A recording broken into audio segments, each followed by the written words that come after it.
El vapor sale por la válvula sobre presión y la válvula del mango no sube.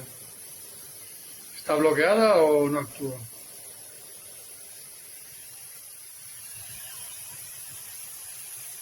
Ahí se ve el vapor que sale, pero la válvula del mango no actúa.